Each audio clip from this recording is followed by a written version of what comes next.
But I really think what it comes down to is like, if you can say true to yourself, it'll all work out. That's that's literally in the last week. All these seminars we've gone to, everyone we shot a little episode last night. Same thing. You just gotta be true to yourself, right? Don't follow trends. Yeah, you just gotta be passionate. Be passionate, true to yourself, or you'll burn out, right? Following trends and stuff. But was that done later into the process, or was that done early into the process? Oh, like when we opened, we were like, people listen to audio podcasts. We don't really need cameras; they can come secondary. So we then had webcams, and they weren't really working. And luckily, Tom had met the fabulous folks at the Sonar Network, and they really helped us in. I was talking to my granny the other day. She's like, "Oh my God, there's so much bad things happening in the world," and I'm like, "No, it's just that we're able to see all those things all the time. That's probably the same, amount. It's just that media knows that bad news gets you out there. And it's also put crazy. It on the magnifying glass. Yeah. It's crazy to say too, because if you want to believe something is true, there will be an article out there that will tell you everything, and like multiple articles, which is like crazy. Yeah. Hey everyone, welcome back to the BNB Hurts Podcast, where we discuss all things EDM. Thanks for tuning in this week. I'm your host for this week, Sunny. To my right is Benny. Hey. And to my far right is Ekern. Hey.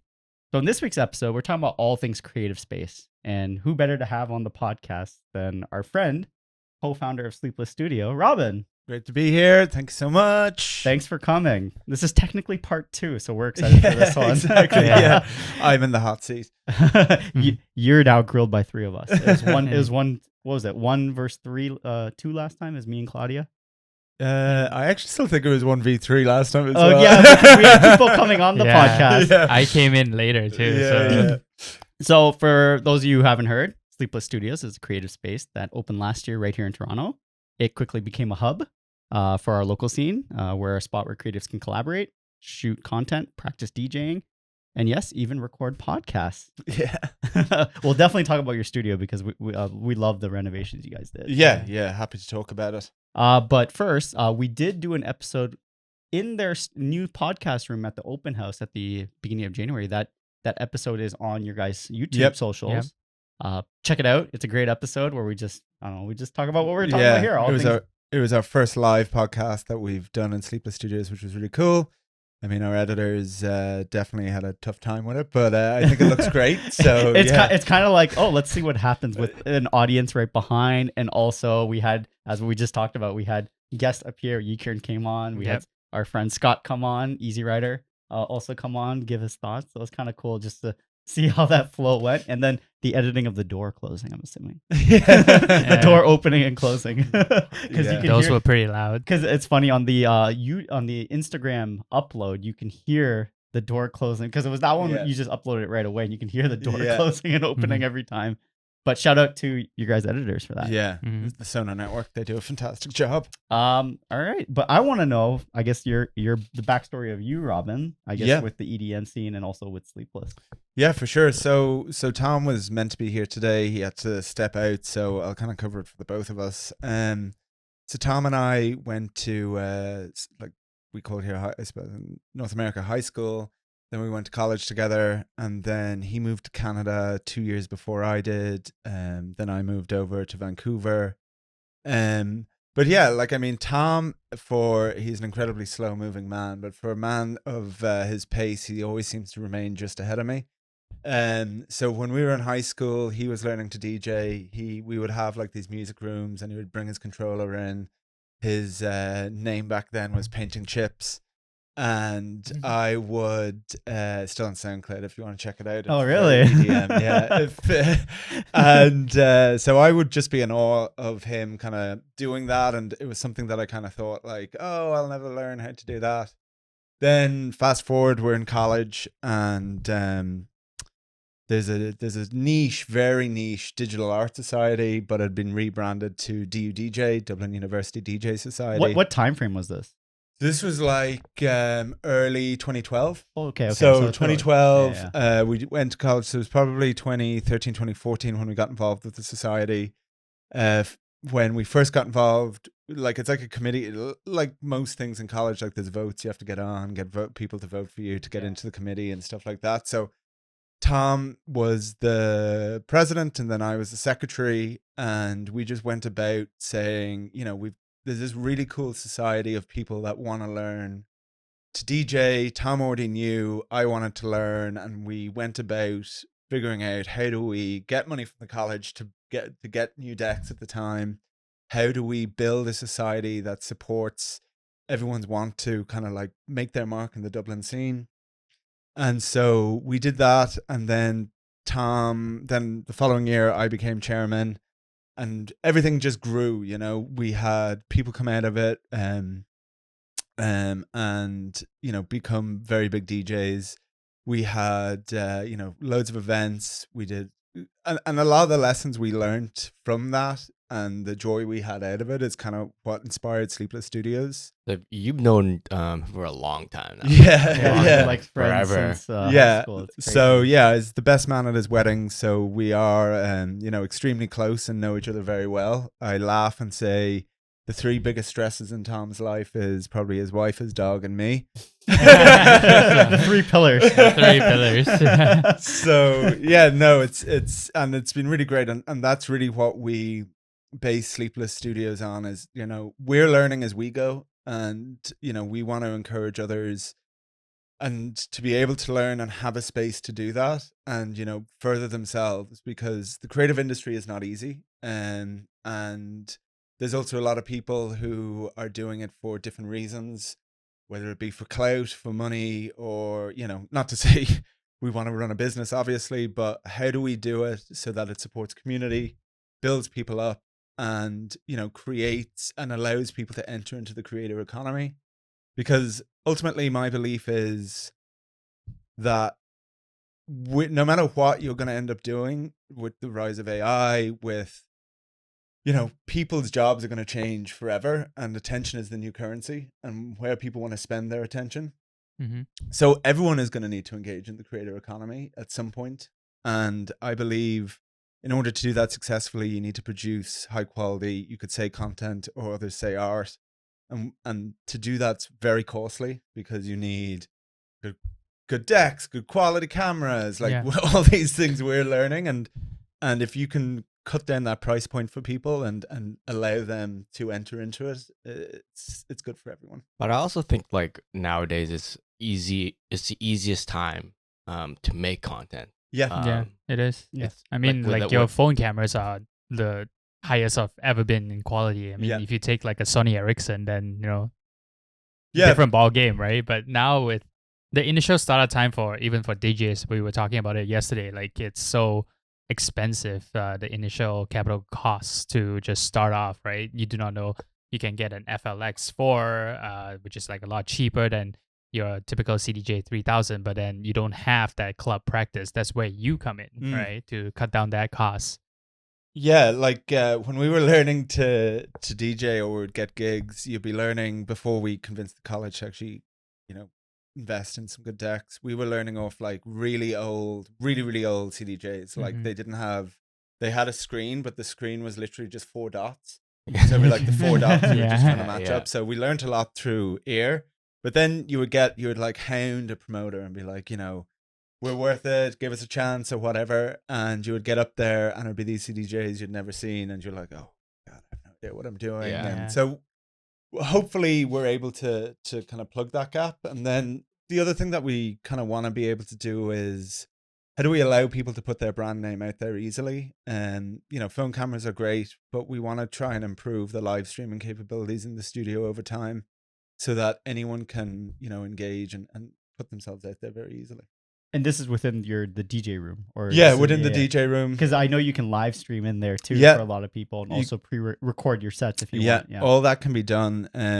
We take feedback really seriously and listen to what people have to say. One of the reasons why we put the RMX 1000 in, a lot of people are saying hey, I'm getting to these big clubs, I'm getting my break, and I don't know how to use this, and it would really help me elevate when I'm in there. And we felt that was worth the investment. But maybe there's we've got feedback that maybe the camera quality could be improved, and that's something we're going to look into in the coming months to try and say, hey, how can we enable people to shoot really strong, good quality content for themselves. It's never ending. That's it. Yeah, We'll get it's more into like the future. It never aspects. ends. It never Yeah, ends, it right? never Because there's ends. always something. One question I have is, who's a better DJ? I would say Tom. Okay. Tom definitely is more of a purist. He obviously with his records, Wineris records, and himself as DJ Wineris. He's really focused on kind of like the hard groove, techno, and Tell people, guys. yeah, he's definitely has a he's definitely a purist in a sound where, you know, me, I describe myself more vibey, I'm not very genre fixed, and it's something that I think every DJ has to like figure out, you know, whether, like for me, I don't know whether I will get to the point where I'm touring and all this, but hey, if I can throw a really good barbecue party, or you know, be at a forest rave, or, you know, have people have a good time with it, and you know, kind of vibe off the dance floor, whereas other people are like, hey, I love this genre, I die for this genre, and I'm gonna play it this way to the best of my ability. You know, there's multiple roads you can take, but I really think what it comes down to is like, if you can stay true to yourself, it'll all work out. That's Yeah, that's all literally we in say, the yeah. last week. All these seminars we've gone to, everyone we shot a little episode last night. Same thing. You just gotta be true to yourself, Yep. right? Don't follow trends. Yeah, You just Yep. gotta Be true to- passionate. be passionate, true to yourself, or you'll burn out, right? Following Mhm. trends and stuff. Which well, this is it. Like we were also saying this with like social media. There's so much content out there being like, hey, here's 5 easy tips to do this cool shot, or which is really cool to like know, but then you end up just making content that somebody broke the mold to make, Yeah, and then everyone starts copying it, and then it just becomes the same as everyone. So Yeah. I think it's important to learn those tips so that you can then fold it into something else, but just be aware that, you know, if everyone is doing it, it's just, especially with social media now, it's just going to get lost in the noise. Mhm. Yeah. it is. you don't stand out. You which don't is- stand out, yeah. So just to circle back, so when did you guys move here? So Tom moved to Toronto 7 years ago, 7 and years then ago. I moved to Vancouver 5 years ago. So you went straight to Vancouver. Yeah, so Okay. I kind of weighed it up, and you know, me and Tom used to speak every month or whatever, and you know, I made the decision that I'd grown up in Dublin, I'd gone to college there, school there, it was everything I knew, and it was either I'd worked in America, I'd worked in Austin, Texas, I'd worked in Boston, and it was either Europe or Canada, and I just saw, I was, you know, there's a few people I knew that lived out there vaguely, but I kind of said to myself, I'm either going to move to Toronto and slot into his life because it's my friend and he's already got friends, and I'll just like, you know, naturally that would happen, or I'll go to Vancouver and give it a go, and if it doesn't work out, hey, I could always get a flight to Toronto. Right. So it was more just a journey of self-discovery. Can I do this by myself? And yeah, not purely by myself. I had like some supports there, but yeah, it was more just how can I get out and try something new. Yeah, Vancouver's like a great city. Mhm. Like, It is. It's so beautiful. It's a city of two, like Vancouver and Toronto. It's a city of two halves. I've said it before. Everything Vancouver has, Toronto doesn't. Everything Toronto has, Vancouver doesn't. Mm. Anything catch you off guard for the culture here in Toronto, in Canada, or? In Canada, one, everyone apologizes for sure. Sorry. One thing that I noticed in Vancouver that took me a while, everyone's very laid back. So, you know, in Dublin, everything's quite fast paced, kind of like London or something like that. So when I got there, like everyone walks a step slower. So you're kind of like, whoa. But Toronto, everyone has that hustle culture as well. So it's that same pace here, which is nice. Yeah. But it's not as fast as New York City, though. No, No. New York is a whole different ballgame. But that's America in general, Yeah. and it's one of the reasons why I didn't really want to. No offense, America, I love a lot of things about you, but I didn't want to live there. Mhm. I do believe that what Canada has is something really special, and I think it's on the precipice. Like already, it's done so much for the world, but it's on the precipice of really standing out as a light, especially in this side of the world. You still have your Irish passport. Yeah, soon I'll be getting I went. I had a flight to Amsterdam oh, nice. last year. No, when I went to UK, sorry, but I went to Dublin, and the lady next to me was explaining like apparently like if you have the lineage, you get your passport, your Irish. Yeah. I'm like, that is so nice and handy. She's like, yeah. When I just go to Europe, I just show my Ireland passport, and I get it whenever, and like no hassle, no nothing. I'm just like, must be nice. Second most expensive passport on the black market. Okay. Okay. So go ahead. Yeah. Go ahead, Is that why you chose Toronto to open up your Sleepless Studio then? Yeah. So a couple of things. So whose idea was it? Yeah. I guess. Yeah. So I'll give Tom the props to that one. He, we kind of model ourselves and feel like we do things slightly differently than Pirate Studios. Pirate Studios is similar, but same, but different, as they say. Where's that? So they started out in the UK over the last 10 years, and then they've got a huge amount of investment to open up in New York, and they have some in Dublin. And So essentially they're a brand name that's opened up around. Okay. Franchise or something like that. So we believe that there's a couple of things that we could do better. One of the things that they fully have done is kind of like they've kept their business model the same the last 10 years, pretty much. So that means their studios are designed with kind of that things 10 years ago. So not very video focused. They're also really focused on the edgy, kind of corrugated steel and plywood. And it kind of gives that kind of like edgy vibe. Our thought was, that kind of alienates a whole circle of people, your girly girls, your professionals, we wanted to create a space that feels safe, clean, and that people can kind of create in. So that was another thing. And then as well, they're still using like codes in the doors and stuff. And, we wanted to try and make it as seamless as possible for people. So hence why we have the app, and it's all kind of integrated through that. Yeah, I remember when we first used the app and like the unlocking system and everything. I'm just like, this is so cool, but it's also very like, it's modern, right? And it's out there, but it's just like, that's how you don't need anyone there at the studios. Like you literally just go through the app, guys, and you can unlock the doors, the doors lock.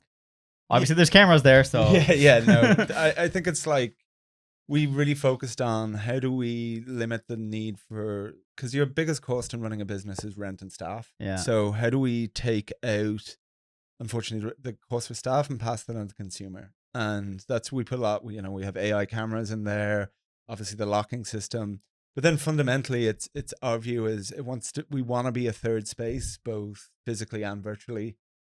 For people, and that involves feeling at home, safe, and unjudged in the space. So because it was always like Tom's the one who started the brainchild, it was always going to be Toronto, right? There was no other.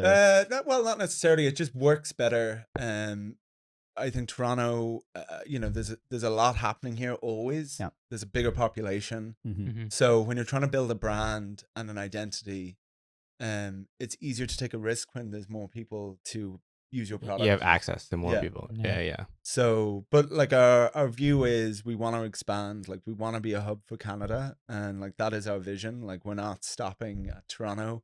We want it to be a place that, hey, you're gigging in Vancouver, you're gigging in Montreal, or you just want to live there 6 months of the year. You have a place to work, create from, and like that's really the like a WeWork.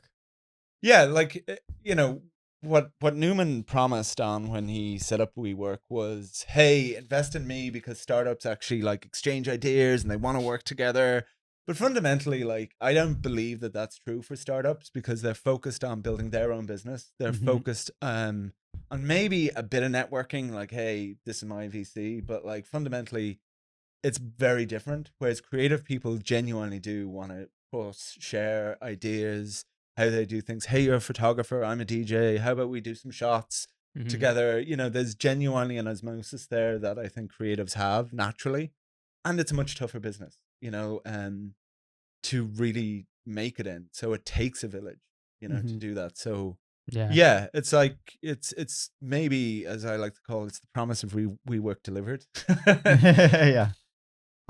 We watched the episode that we did together, and you mentioned that Toronto needs, and you also mentioned like Toronto needs this service. Did you find it was lacking? Like we just didn't have a hub? Yeah, we, going into anything, like it took us a guts of a year and a half before we, did anything major. So that took research, right? And what we found was there was nothing like this. There were, the way we see it, there's two types of studios in the world.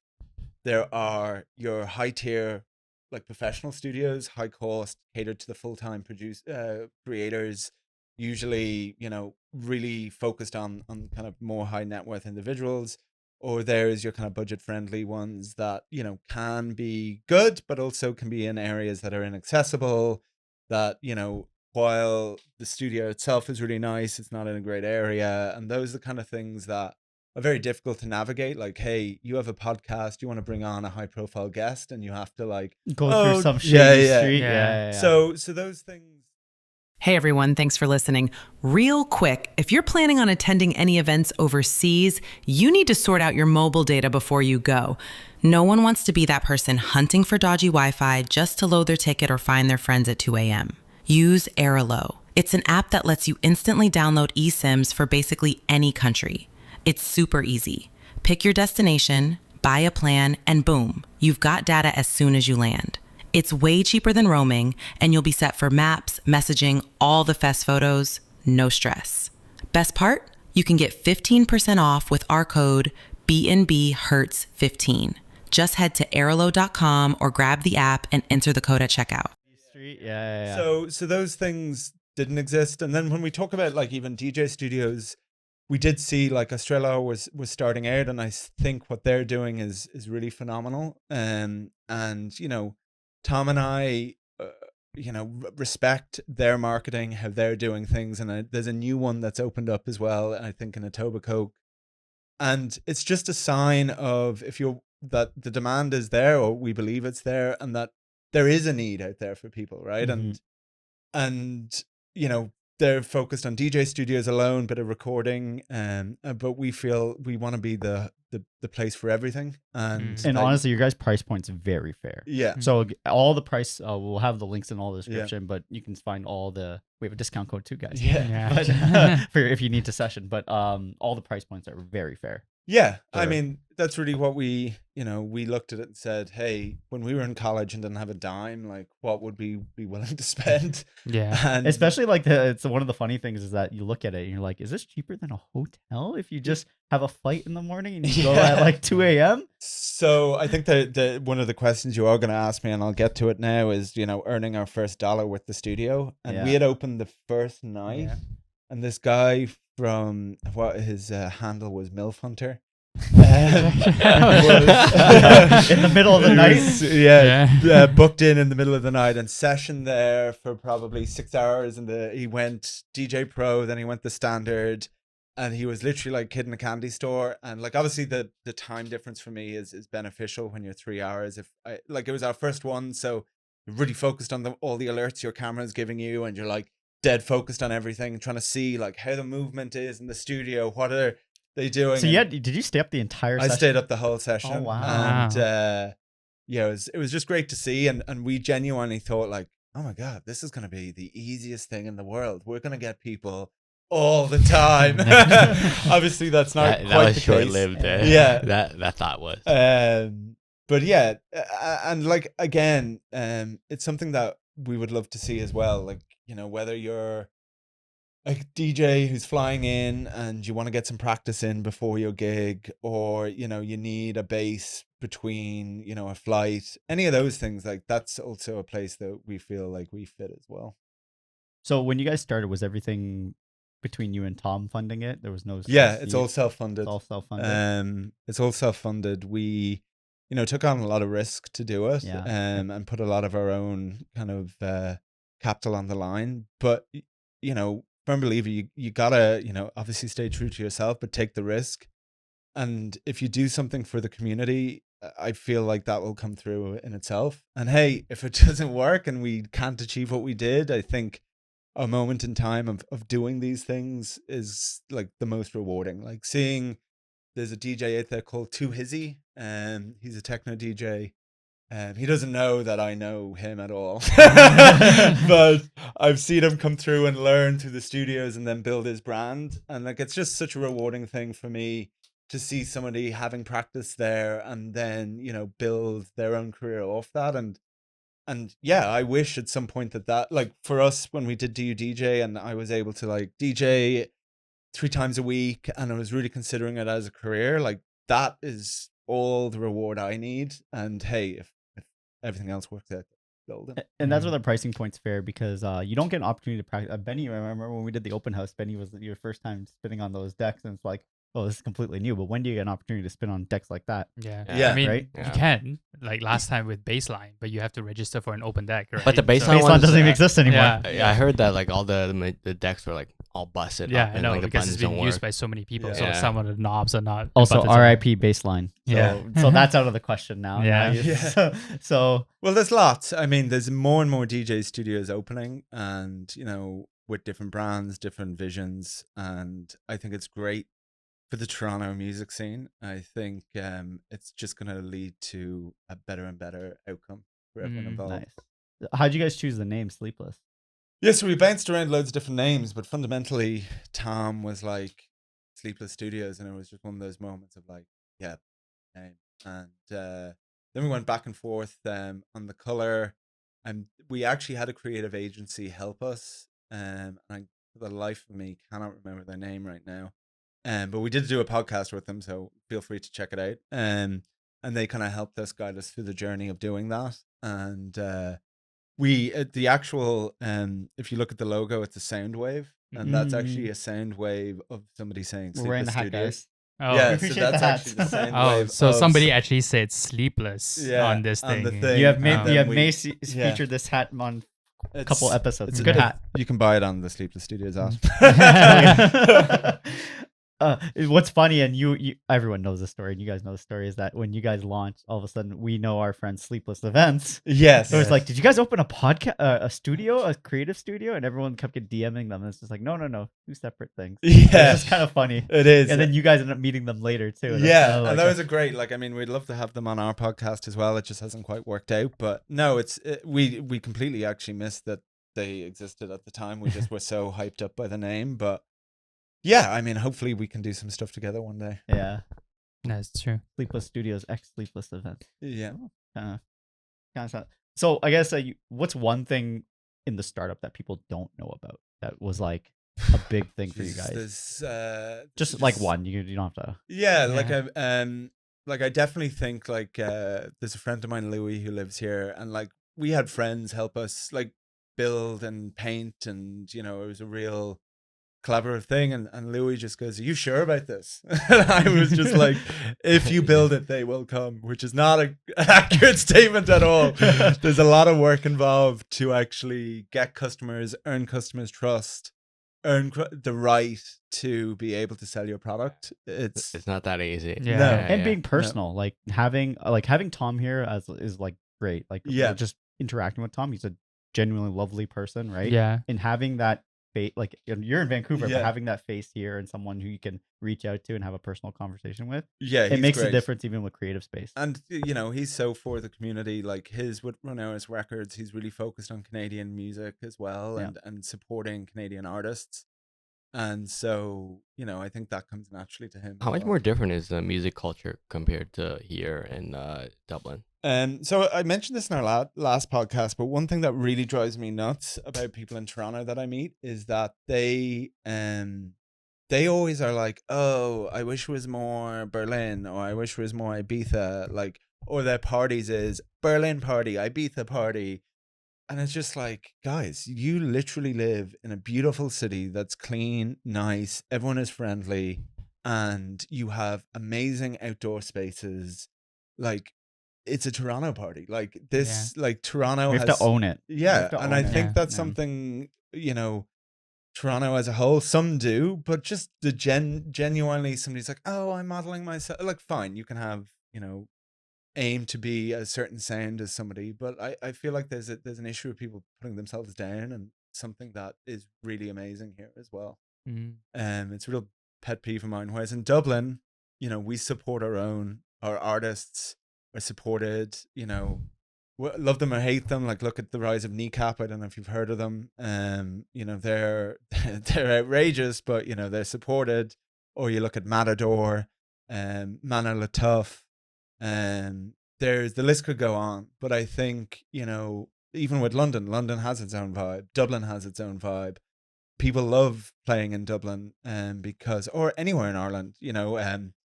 Bass Hunter actually goes a lot to different places in Ireland. Like he gigs a lot in Ireland, and he Bass loves Hunter. The guy who made Dota. Dota, Yeah. So, that one I know. Yeah. Legendary song. So I mean, like, I too agree with you that Toronto is a beautiful city, and the only thing that sucks here that people want to get out is just the winter. Yeah.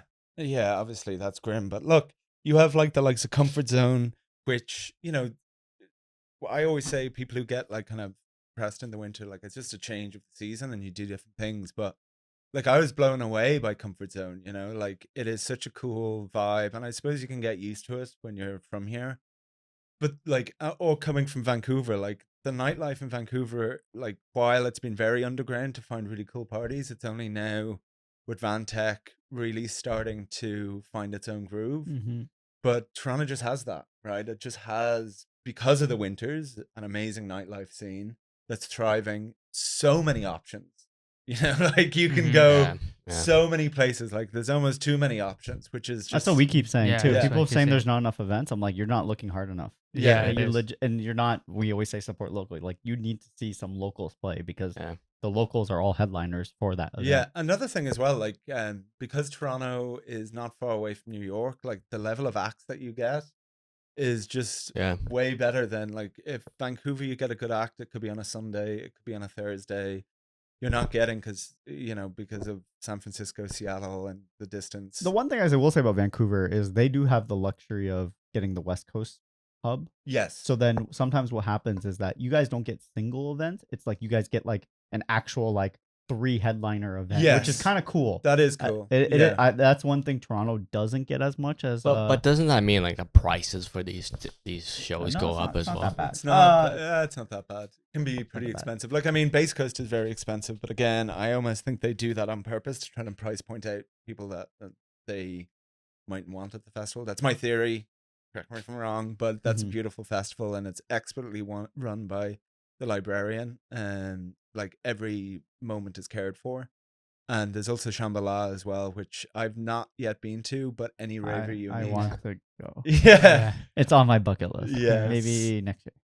So what we do very well is the forest raves, using nature to its advantage, and being out in nature doing it. And Stanley Park in Vancouver hosts some amazing raves as well, and even like some of the beaches, there's like little alcoves people find and do things. And so doing those outdoor things are amazing, but the clubbing culture is terrible in Vancouver, Vancouver. Other than like Vantech or some other places, but it's very much, it doesn't seem like there's many. It's very table servicey, that kind of vibe where it's like not about the dancing, it's more about the clout and stuff like that. So there's a lot that needs to be reviewed in that area, but I think there are people that are trying. There's also another place, Bleach Studios, that's opening up, like it's called like a listening room. So they do open decks, very cool. There's another place that's opened up called Platform 9. So it's and I do believe there's Canadians helping, but there's also people from South America. There's Irish people now. Is there a community there that is like we need more of it? Because in Toronto, like the people in the community here are like, we need more. And kind of more open to stuff like that. Or is there like a pushback against I think there needs more. I think the city recognizes that there's areas that are struggling because it's not maybe generating the right type of crowd, or people aren't going out as much. Like there's a real view on how they can revitalize Granville. They're looking at how Main Street can become like an artistic hub. I went to the Juno Awards there, and they did this amazing and if they do Juno Awards again here, they do this Juno Fest where they have all the venues and studios open, and they invite different artists to there. Right, you need here that. too. You need and that's amazing. And I got to go to so many venues that I didn't even realize were venues. So I think do you think that's the case because it's Juno Fest and they just want to turn it into a venue, or it's just like they're just trying to same jump thing on with it? here too, like in TIFF, like a lot of the clubs here are all open too. Amsterdam, like ADE, the biggest one in the world, like half those venues aren't really venues. They just turn them into a venue. Yeah, that's true. I think there's some of that. I have seen like the Red Room that I didn't even know about until I went. there with Juno have started hosting more events, and there's some friends of mine who are doing events as well. Oh my God, he's going to kill me for forgetting it. But Connor Crozier out there, DJ Yoshi, aka, you know, they're doing UK Garage, and that's really great, popping off. And there's people out there willing to take a risk. And I think, yes, we need more of that. You know, we need more people willing to do and take a risk for the sake of creativity. And, you know, our hope is we can open a Sleepless Studios out there in the not too distant future. But yeah, no, I think that's the difference, right? I know we went on a tangent, but the difference between Europe is most big cities recognize who they are and own their vibe. And I think more and more people here just need to accept that you're marching towards something here, and it's going to be amazing. The way I look at it too, it's like people don't realize how good we have food here too. Oh yeah, right? You know what I mean? So you can take influence from others and make it your own, as in Toronto does for different cultures. Yeah. Same thing can be applied to music, which I find sometimes. I mean, we're guilty of it too on this panel too. Sometimes we're like, oh, why can't we get this sound here? But then sometimes it's like, what if you have to adapt it to what Toronto? Yeah. Or, you know, enjoy the sound for what it is, for sure, when it visits. Too, yes. And when it visits and it comes here, it's great. Or you go and visit it yourself. But yeah, no, I think that's just, it comes with anything. I think people always have FOMO and they see some rave in Berlin and they hear about Berghain and like, hey, why don't we have a crazy sex club? It's like, well, there is, but you probably don't want to go there. Yeah, you don't really want to go there. Yeah. So right now you guys are a year and a half of Sleepless, right? Yeah. Congratulations. Thank you very much. You guys reached out to us in like DMs, I think in like March of last year. Yeah. Was that like when you guys launched, you guys like, oh, what do we like? Yeah, it goes back to build it and they will come comment. We don't we have a marketing budget. It's not massive because what we do is invest every penny we have back into the studios. Yeah. So you've got to look at ways of how do you market this business and attract the right folks. Like for instance, I think before you guys had built this, we were looking at your thing and be like, hey, maybe this is something they want to do because you know, maybe they want to take it to the next level. You guys did that without much need from us, but I mean, all in house. So I mean, that's how we cut costs to have most of it in house. I mean, shout out Benny for that. Right? Amazing job. I was complimenting it. Didn't realize you were so good at marble. But yeah, it's definitely something that we're looking at. Of, you know, who are the people out there that are trying things? Can we work with them in any way? You know, you look at it like Just Dreaming do a phenomenal job in their synced-ins, their boot camps, the community they've created. You know, I met Leo and Heather? Nope, not Heather. Theo. Oh, Theo. Yesterday, Theo. And, you know, had lunch with them and listening to their plans and journey. You know, and I know you guys have them on the podcast as well, and they're really great, and we're blessed to be working with them. Levels Entertainment, and like, we're open to work with people. You know, I think our core thing really is like, hey, we'll work with you. We just need to cover rent. It comes back to the mindset we have that you guys have. It's all about community, right? It takes a village. You have to It takes a village. You have to hear what the community is doing. Every community, like Levels, Just Dreaming, they all offer something different and something unique that we want to showcase on the podcast. And I know for you guys, it's like, hey, we have an opportunity to like grow something here within the community. Yeah. And another thing, like, you know, rightly or wrongly, by happy accident, you know, we're a dry venue due to kind of our landlord stipulations. But honestly, the more I look back on it, like, there's so few spaces in the world where it's easy not to drink and to have communities or events that are not alcohol focused. You know, how'd you decide on the location? Or was it just not a lot of locations? There was a lot of locations. It's just when you go to landlords and tell them you're doing a 24-hour venue that is completely self-service, that has all this equipment that you could throw parties in.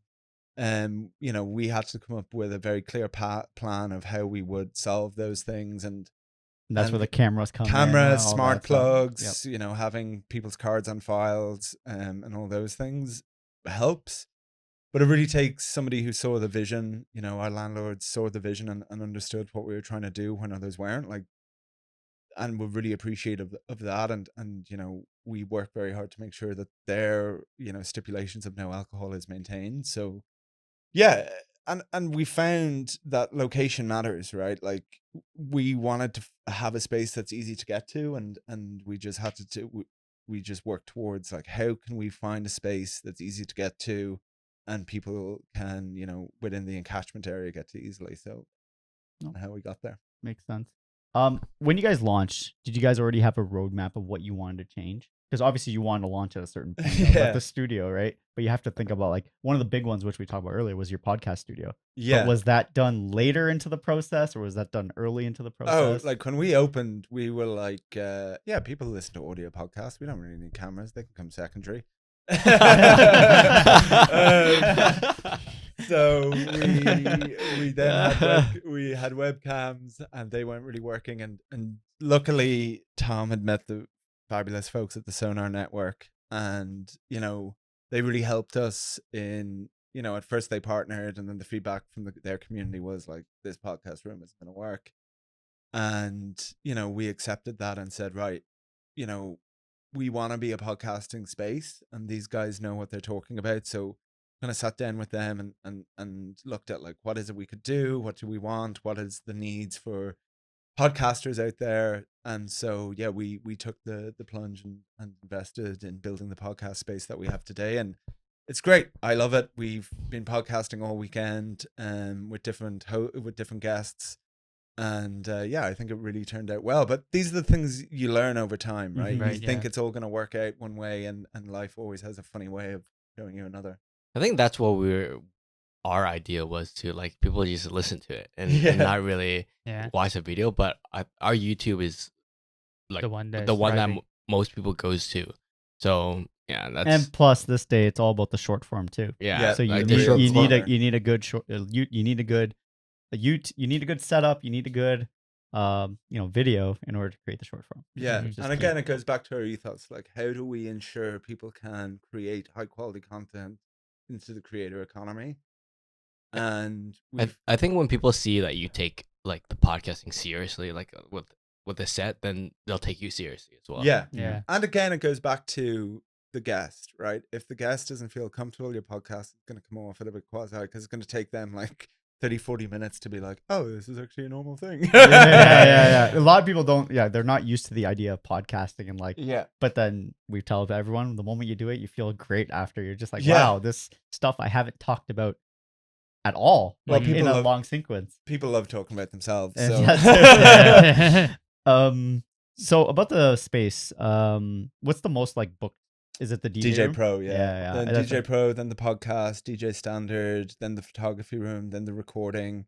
Our band room, we would like to get busier. So hey, if you're a drummer and like don't want to do it in your apartment, we've got that. We've got bass amps. We've got everything to practice from. But again, it's tough, right? When you talk about marketing, we almost have to take it at a room by room rate, because if you spam everyone about everything, I think your message gets lost.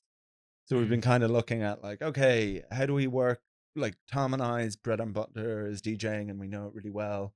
So we focus there. Then, with Sonar Network, we got the podcasting going. Our recording room is kind of built up over time as well through the DJing. And so then photography studios, again, reaching out to photographers, saying, hey, you're spending all this money on a photography studio that we will do for a much cheaper rate, and you should come in, try it out. So that's been doing pretty well. So I think we talked about that. That's the next thing you guys are looking to like revamp a little bit, right? The photography. Yeah. So we put the mural in. We would love to do a few bits and pieces to it, and we added some extra like lighting and stuff. So it's definitely been improved. But there's still more to do, as always, right? But it takes the creators to do that, right? The creatives. Like right now, we have to invest in maybe another like body light, but again, we're just waiting for that to get busier as well to be worth the investment. Nice.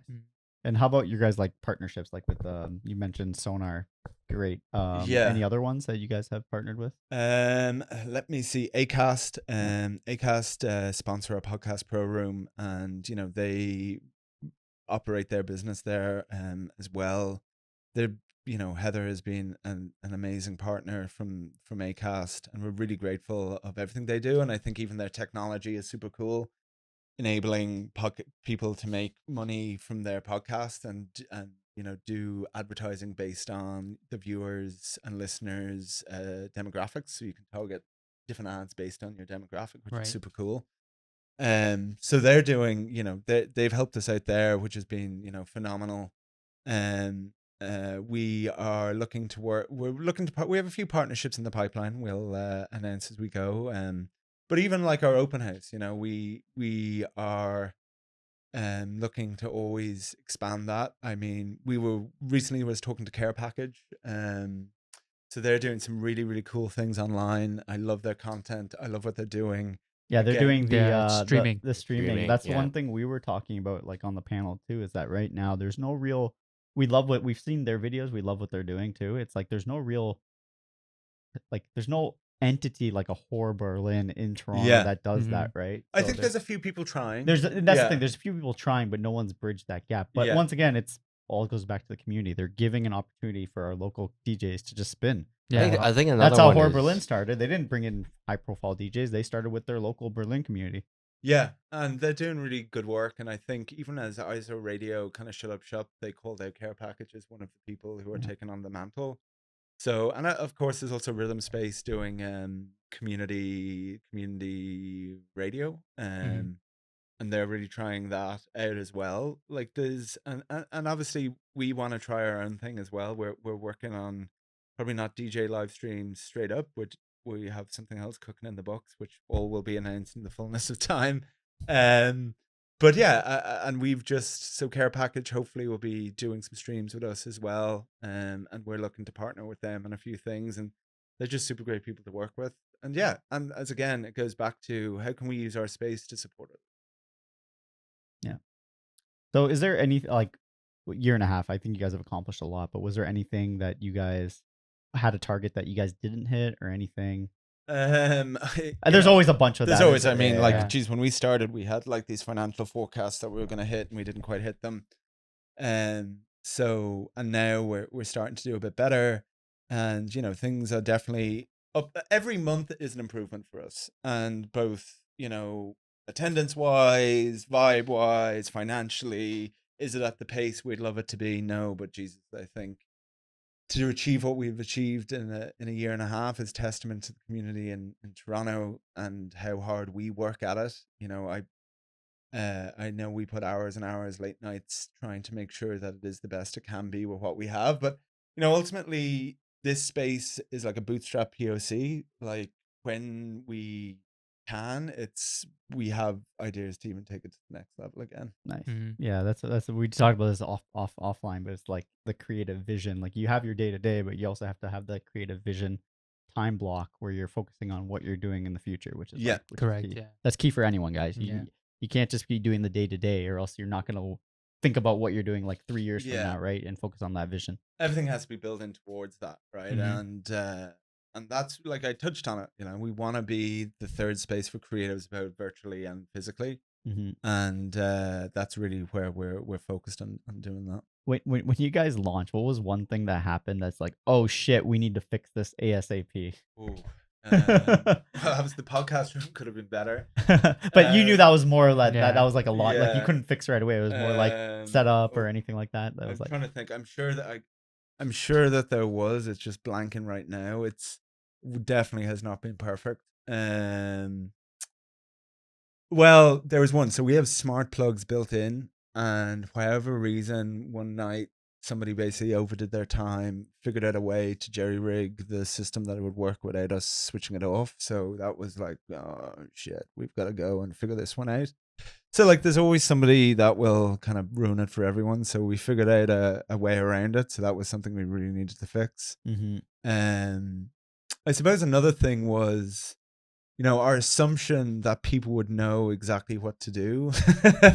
So, if you notice, there's a shit ton of notices on the doors. We've brought in QR codes to kind of help people through certain things because, the amount of calls and text you get to try and, help, which is something that is recognizing on our part that, you know, we need to help people to help themselves. Yeah. So even though it's clear, they'll still text you being like, am I doing this right? It's like, yeah. And automating a lot. Like within the app, we've built in a lot of automations to try and help us so that we can get out of the operating and more into like the vision and stuff like that. Nice. So like when you started off, when you didn't have any of the automation, so like when you get calls at 4 a.m., one of you have to answer. Yeah. Oh, we don't. Yeah. And that's just money lost. Yeah. But it's funny. I was saying this, like people haven't really caught on to the concept of, you know, it's just, you know, do it yourself. Because you get calls, like I suppose would be 12 o'clock my time, 3 a.m. here. And it's like, hey, are you up? And you're like, hello. Or like, hey, what's your price? And you're like, hello to you too. So they always, like, a lot of people call and it feels like a quasi drug deal or something. Yeah. But have you looked into like the AI like chatbots? Yeah, it's something where we're definitely like, we use AI in a lot of our like workflows or in how we operate or alert our business. You know, the cameras we have are AI built, so it notifies us on like certain like alcohol based on the label of the drink. It gives us room counts. It gives us tampering of anything as well. So we get those alerts so that we don't have to necessarily monitor all the time. The cameras do that for you have us. to do the detective work in case something goes wrong, right? Yeah. Kind of like, oh, well, there's that. Yeah. So that's been very helpful. Even ChatGPT in our day-to-day or strategy stuff really helps, or just simple things like we're doing like a video series for people to tell their story, and some people don't have much kind of prepped. So what I just end up doing is let them talk to me. I'll type ChatGPT and I'm like, hey, come up with questions and answers based on what they've just told me, and you know, stuff like that. So it's like, you know, the saying is, AI is not going to replace you right now, but people who know it, AI will. So yeah, it's getting there is the important. But I remember on our episode we talked about AI killing creativity. Yeah. But I think you need to AI to help assist in like some of the day-to-days, like productivity, I guess. Yeah, productivity, if it can take, like I do believe, like we touched on it earlier, that it should, in theory, give so much time back that people will have time to do their creative outlets. That's what I also mean, like at the start. Like it's so much more easier to create content now. It's like before you would need like editors, whatever. You have AI do it for you. You pretty much pay. You don't need to pay for like edits per session or whatever. Like if you're doing content, you can just get the AI to do it, and then it's just so much more easier.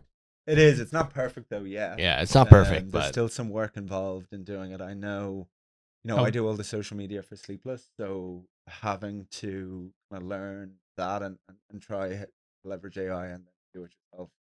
I found early on that AI isn't perfect at it. No, it will help. It will help. Yeah, it will help with the initial process that you do not know where to start, right? Because back then, like 5 years ago, before all this AI started, when you want to learn how to DJ or anything, right? You type in how to DJ on YouTube, then you get this assortment list of like thousands of videos, and you don't even know where to start, right? To begin. But nowadays, you can just type in a prompt, and they will tell you like what are the initial first steps that you can try. You know what I mean? So it gives you that initial boost of confidence that you don't feel overwhelmed in that sense. Yeah, because YouTube can be a lot. You know, you can just get lost in all the advice. I do think that there's still space for coaching. You know, I wanted to learn some basic Ableton, and I was trying to watch it on YouTube, and I was just so much, or how people, because Ableton is like, you can do it so many different ways. Yeah. So I ended up getting a coach and, you know, helped me along to just learn a few things. But again, we also believe in Sleepless, like coaching is, you know, important because people have been there before you and they'll help you along the journey. And then also it gives people who have spent time honing their craft that mightn't make a ton of money, but suddenly they're able to make money and kind of lifting other people up. So yeah, it's something we believe if anyone has skill sets to coach, more than happy to add them to the roster. Yeah, and we saw you've added like Remy and stuff like Remy, Ali K, Bastian Sounds, Dez, and just so many more. And we're really, and of course, my pet monster, Meg, who's done some phenomenal stuff for the community. Yeah, and we're just super happy that these people who are busy in their own lives are willing, and it's not, I don't believe it's necessarily all about the money for them either. Like, it's their time, and they're willing to coach others to get them to a level where they need to go, and I think that's really amazing. You mentioned doing the social media. We talked about this offline. So how was that getting back into the swing of things? Yeah, so on my personal, I've been off social media for like 3 or 4 years, and I did it for a variety of reasons. One, obviously, to get some time back, two, kind of figure myself out, because I was getting like FOMO or anxiety, and I just kind of found myself, as I'd scroll, like, I don't feel good about myself after it. So I cut it off, and then focused on Sleepless Studios as a social project. And yeah, I mean, a lot changed in those 3 or 4 years, and how people consume media, social media has changed. So it was a bit of a learning curve out of the gate, because like before I would just be making like static picture memes. Yeah. And then it's like, no, it needs to be video. You need to edit. Now you have AI to change. You have an AI that can change a picture into a frame. And you're like, what? It's like endless, and it's moving at such a fast pace. And I've been really actually enjoying getting back into editing, videos and that. And then I decided that, in order for me to build Sleepless Studios and kind of live by my own word of being creative, I've got to start my own kind of personal brand, or get my personal page open again and active, and kind of tell people my story about, like, how, I've done a lot of work on myself, a lot of therapy through the years, and tried to give people hope that no matter how dark it is, like, you can do a lot of things, and not giving up, and really trying to focus on the good things in life, because I think, I was talking to my Hey everyone, thanks for listening. Real quick, if you're planning on attending any events overseas, you need to sort out your mobile data before you go. No one wants to be that person hunting for dodgy Wi-Fi just to load their ticket or find their friends at 2 a.m. Use Airalo. It's an app that lets you instantly download eSIMs for basically any country. It's super easy. Pick your destination, buy a plan, and boom, you've got data as soon as you land. It's way cheaper than roaming, and you'll be set for maps, messaging, all the fest photos, no stress. Best part? You can get 15% off with our code BNB Hurts 15. Just head to airalo.com or grab the app and enter the code at checkout. Because I think, I was talking to my granny the other day. She's like, oh my God, there's so much bad things happening in the world. And I'm like, no, it's just that we're able to see all those things all the time. It's probably the same, amount. It's just that media knows that bad news gets you out there. And it's also put crazy. It on the magnifying glass. Yeah. It's crazy this day too, because if you want to believe something is true, there will be an article out there that will tell you everything, and like multiple articles, which is like crazy. Yeah, I mean the need for truth is hard out there, but and that's with my Instagram, what I'm really trying to do is showcase Sleepless, showcase that the world is a more positive place. Get outside, do things, spend time with friends. Like, isolation and loneliness is one of the biggest epidemics in the world because of multiple different factors, and really when it boils down to it all, it's got to work on yourself. Nobody's going to come and help you. You've got to get out there and be part of a community, and no matter what it is. And I think, like, look at you guys, you're all buds, and you've set up a podcast, and you're doing that and building your community. Like, we grew up as community, species, so we shouldn't lose focus of that either. And then, getting out there and being the creative act, like Rick Rubin talks about it. And being creative is something that we've been given, whether through evolution or through whatever you believe, but it's innately there. And there's nothing more joyous than actually creating something and working at it. Yeah. Would you say that when you came back a little bit better at doing certain of the social media management, was it because of there was a purpose? Yeah, there's definitely a purpose to do it. But also the reality is, like, when you're trying to build something at the scale of Sleepless and you're self-funding, like, we don't have like a 50K social media budget that other people do.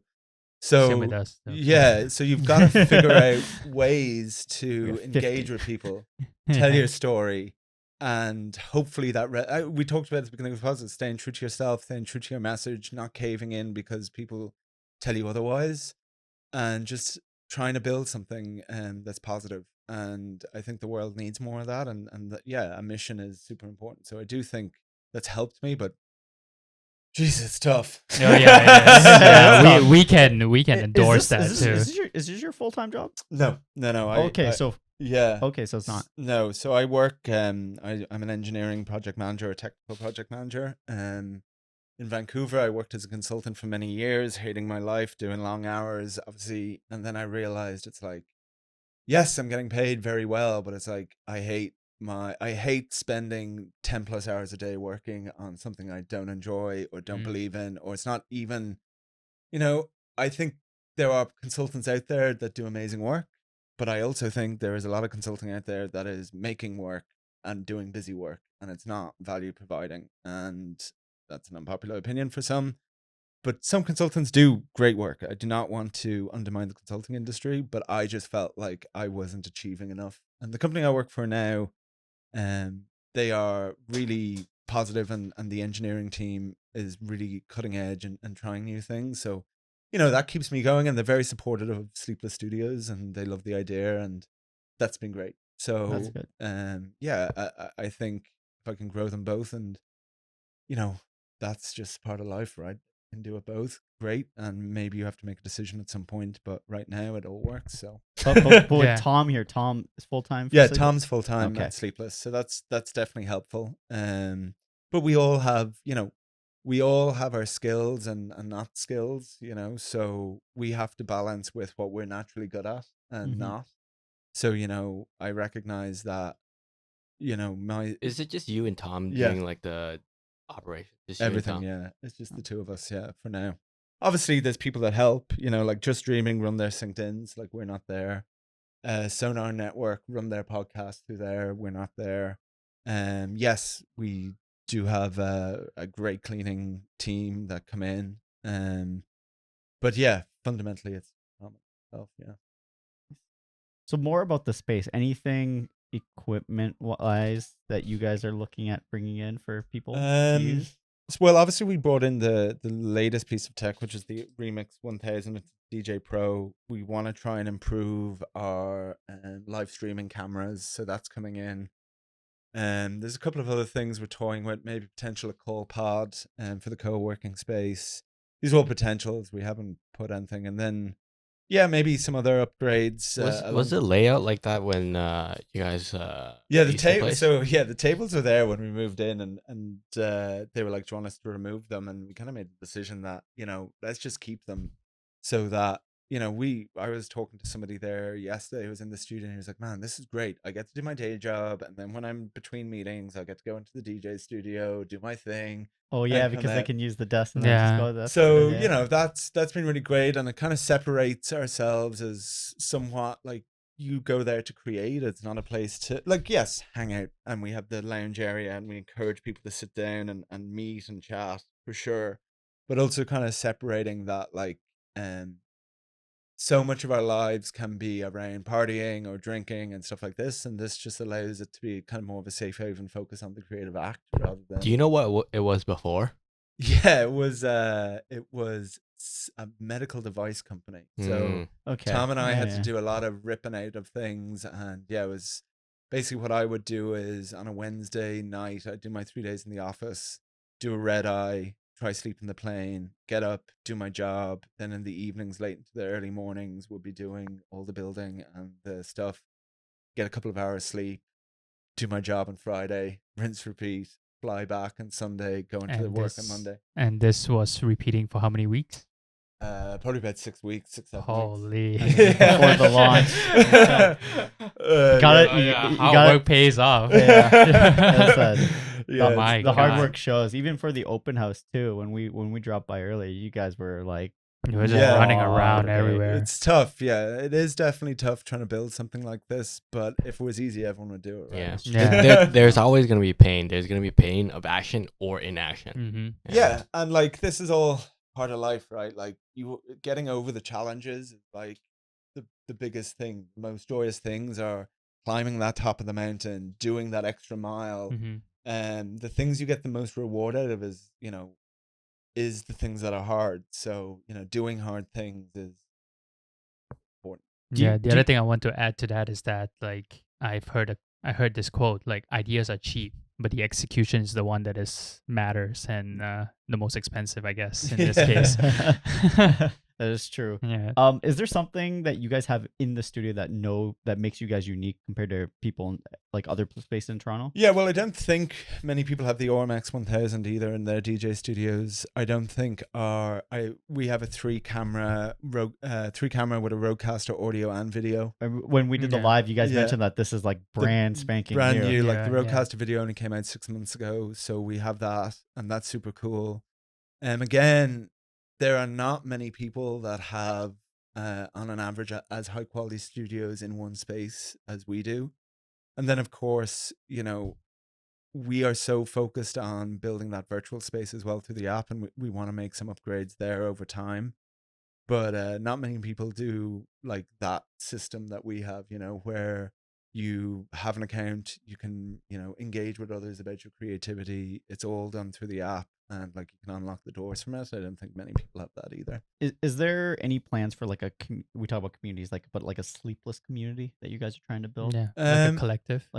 Yeah, I mean, in a sense, everyone that engages us is part of the Sleepless family or collective. Like, I don't think our vision is to take away from people what they're doing with just streaming or, you know, this is the mindset we have too. Is that where it's if you're on the podcast or if you've been interacting with podcasts, you're part of our community, right? Yeah, and we're the enablers of these things, exactly. Right? Perfect. We want to be an enabler of what people want to do. Yes, and that's really, correct. Yeah, enhance but not destroy. Yeah, and you know, obviously there's so much competition in the city now with DJ studios, like, and that pushes us, right? And that really makes us look at ourselves and go, well, how do we do things better? And competition is great. And I think for the average consumer out there, particularly around DJ studios, even photography studios, even podcast studios, the options are endless. And I think all that is just benefiting the customer and overall the creative industry here.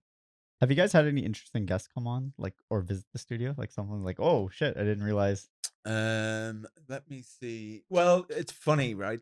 When we set out in the outset of Sleepless Studios, we had some DJs in mind that we would love to work with, and you know, all come into the studio. Like DJ Roderick came in and did a set. Nice. And that was, you know, a huge kind of win for us personally. Even Ali K, like I've really had been watching Ali K's journey and her style, and you know, to have her coaching through the studio is a dream come true for us. Even Remy, like when I first saw Remy's content, I was like, wow, I would love to have this person in, and even just to use the studios. And she's done community nights. We've worked with her on different projects that she's doing, and you know, watching her grow. And I think, what's the festival? Escapade. I think she's playing Escapades. Yeah. And to see her growth again has been really joyous to watch. Like even like Catherine or DJ Tsunami, she did a podcast with us, and like I was just so impressed that somebody who was a bedroom DJ who could have just said this is all I'll amount to, and decided no, that's not the course she's going to take, and pushed until she's like a regular coda, played Electric Island, you know. And there's so many, like the list could go on. Like we had Stephen, like even though people might know who Stephen Stone is, he's one of the creators of Degrassi. And he came in. He also he's a co-owner of Orange Land Studios. He came in and did a podcast with us, and like just listening to his story, you know, he's in his 70s now, released an album in his 70s, and it just gives so much of a lift. But like all these people, like the list could go on, but it's just so, you know, amazing to see these people's journeys and hear these people's journeys, that it's really given us the lift to keep going. Yep. We resonate with that 100%, right?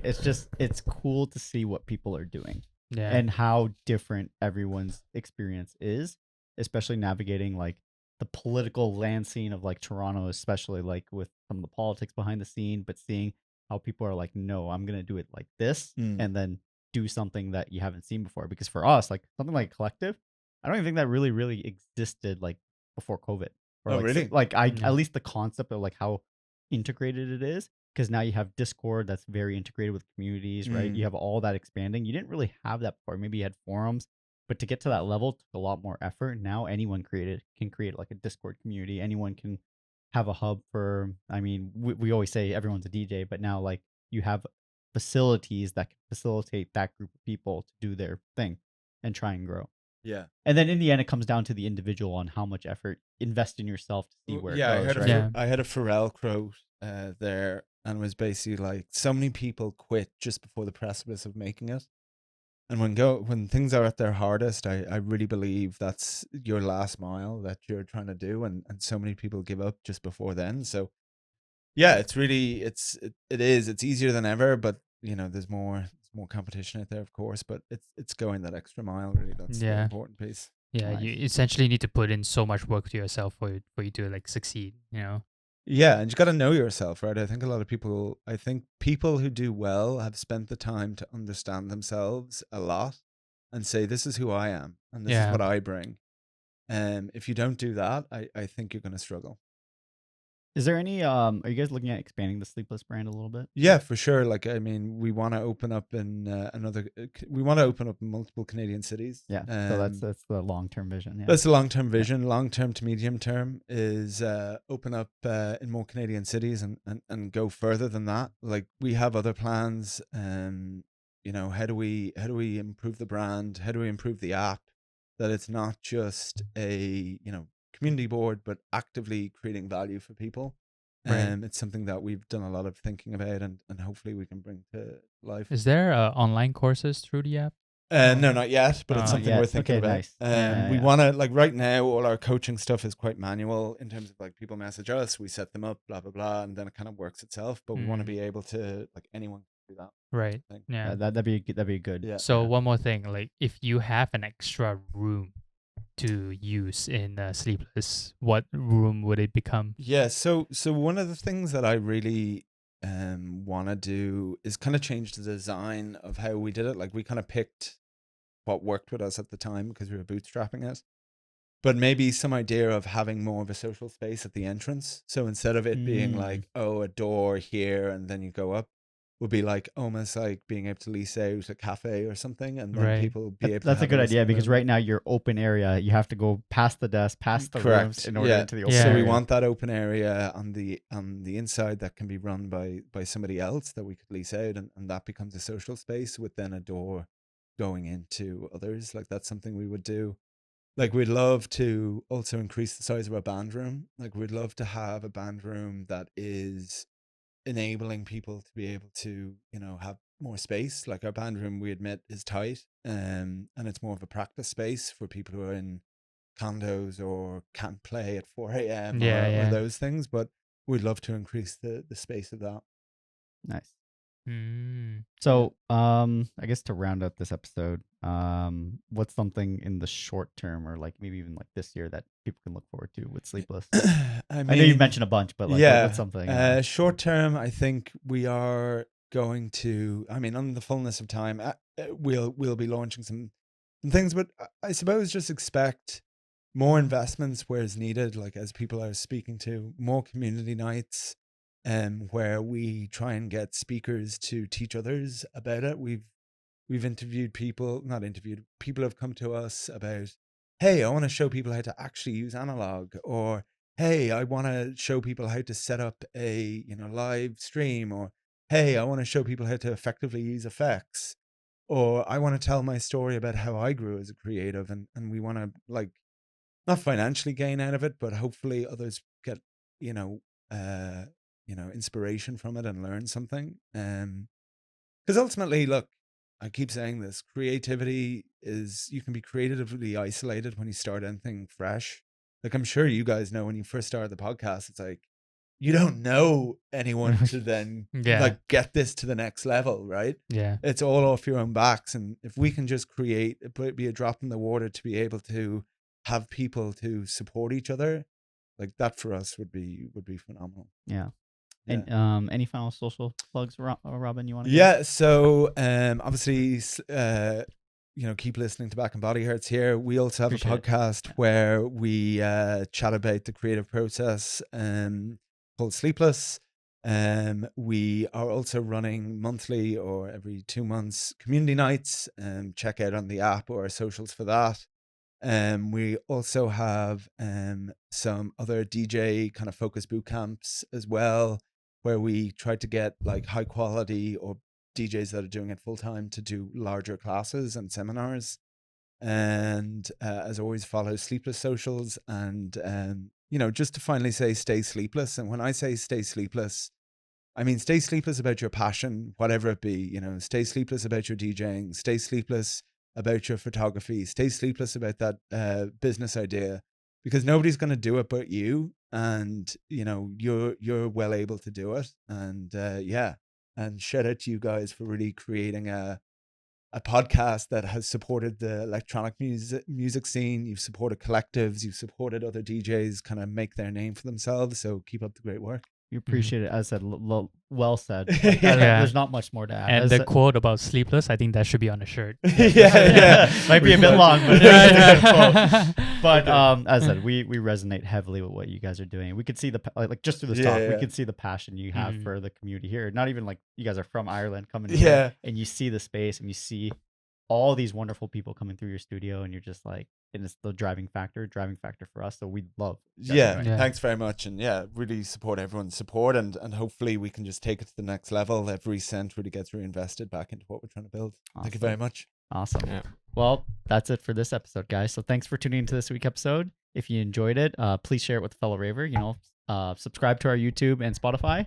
We are close to 1,000 followers on Instagram that we're trying to hit as initial milestones. So if you know someone who's not following, just send it over and tell them to follow. Mm-hmm. And subscribe to our YouTube channel too. Yes, subscribe. Yeah, subscribe to our YouTube channel. That really helps us a lot. So summer's almost here. We have, if you're traveling around, we have affiliate with Airalo. If you're a new customer, you get 15% off. And if you're an existing customer, you get 10% off. All the discount codes are in our descriptions.